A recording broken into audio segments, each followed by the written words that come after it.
Thank you, Dr. Narjan, Professor Kwok, and Dr. Lai. My topic is post-op cystoid macular edema. I have no financial interest to declare. Cystoid macular edema is a common condition wherein there is accumulation of intraretinal fluid and resulting in cystic spaces, either visible ophthalmoscopically during angiography and using OCT. Mainly results from breakdown of inner blood retinal barrier, rarely from the outer blood retinal barrier, occurs in a wide variety of conditions. My talk is restricted to post-operative cystoid macular edema. The type of post-op CMEs that we see can be classified into three types. Angiographic CME, where the patient is asymptomatic and enjoys good vision, though fluorescein angiography shows a cystoid macular edema, and the incidence of this is quite high. As opposed to this, clinically significant CME occurs in a smaller percentage of patients where the patient is symptomatic, vision is decreased, and again on OCT and FFA you are able to document the presence of CME. Some of these patients may go on to have chronic CME lasting for more than 6 months. The incidence of clinically significant CME is probably around 1 to 2%, but increases if there is a complication intraoperative like PC tear, vitreous disturbance, and it also is increased in diabetics, in patients with pre-existent uveitis, and if the patient has other complications like malpositioned intraocular lenses. Classic presentation is 2 to 3 months after surgery in a patient who enjoyed good vision after an uneventful cataract surgery. Vision may vary from 6/12 to 3/60. Anterior segment may show some inflammation, but the clinching diagnosis is presence of cystic spaces and macular edema in the fovea, visible ophthalmoscopically with a 90D lens or with the fundus contact lens. Of course, fluorescein angiography is the diagnostic tool that we used to use. It shows perifoveal leakage from the capillaries leading to cystoid spaces in the classic petalloid appearance in the late phase. But today, I think optical coherence tomography, OCT, has superseded FFA in the diagnosis of CME, and we rarely do FFA to diagnose CME in our patients.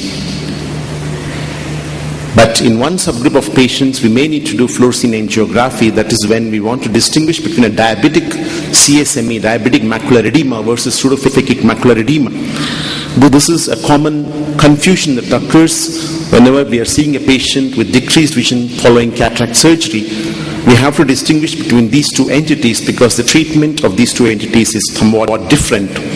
To sum up here, the table here sums up the differences between the two entities. Just to highlight, in a patient with diabetic macular edema, you will have features of diabetic retinopathy by microaneurysms and hard exudates predominate the clinical picture. The edema is spread throughout the posterior pole, and fluorescein angiography is helpful to detect leakage not only from the perifoveal capillaries but also from the microaneurysms. And disc leak is uncommon. So with these features, we are able to distinguish between the two entities. Management primarily is medical and sometimes laser or surgical. The mainstay of treatment still remains topical steroids and topical non-steroidal anti-inflammatory drugs. Look at an old study in 1998 which looked at randomized clinical trials for prophylaxis and treatment of CME.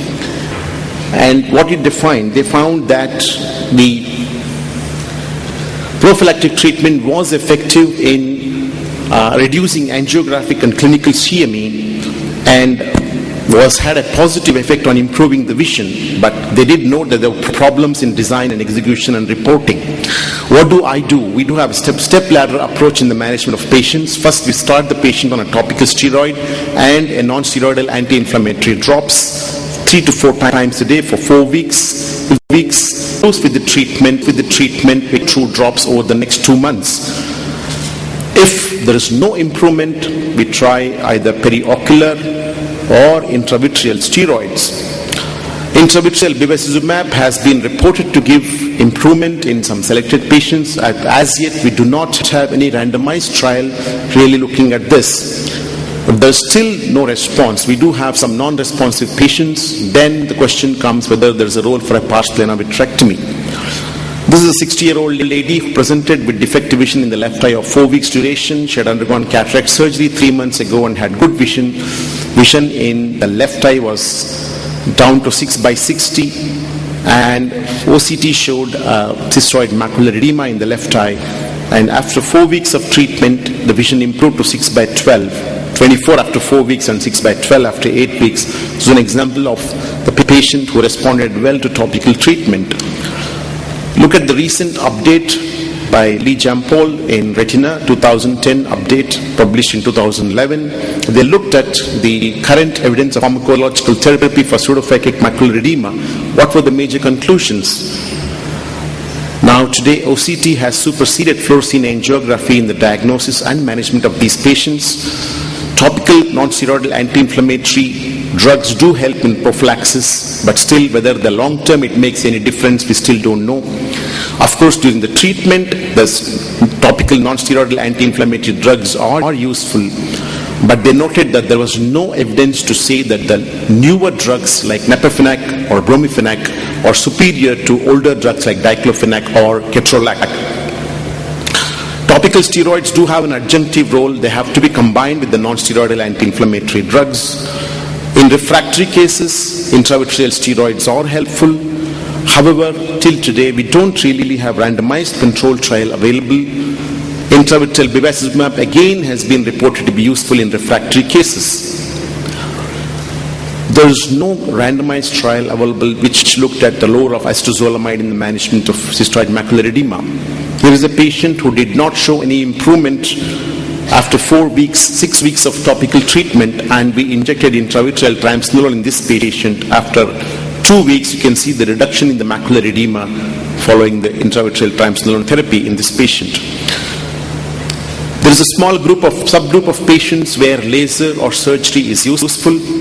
In those patients who show vitreous strands or capsular tracts which are incarcerated in the wound, YAG vitreolysis does help in these patients. It is useful if there are isolated strands, but it's very difficult to do if there is a large sheet of vitreous which is incarcerated in the wound. In those patients, pars plana vitrectomy is an option. And in those patients who have malposition IOL and not responding to topical treatment, IOL repositioning may be an option in this select group of patients. So in conclusion, cystoid macular edema is one of the most common causes of unsatisfactory outcome after very good cataract surgery. If you have had complications after cataract surgery or in diabetics, incidence does increase. There are a small subgroup of patients where you might consider prophylactic treatment with non-steroidal anti-inflammatory drugs. Today, OCT has superseded fluorescein angiography in diagnosing and treating these patients. If you have intraoperative complications, a meticulous surgical technique definitely reduces the incidence of CME. The mainstay of treatment is medical. Steroids and non-steroidal anti-inflammatories still have a great role, but we do end up with refractory cases, which at the present time, intravitreal steroids, bevacizumab or vitrectomy may be the answer depending on your preference. Thank you. Thank you, Murali.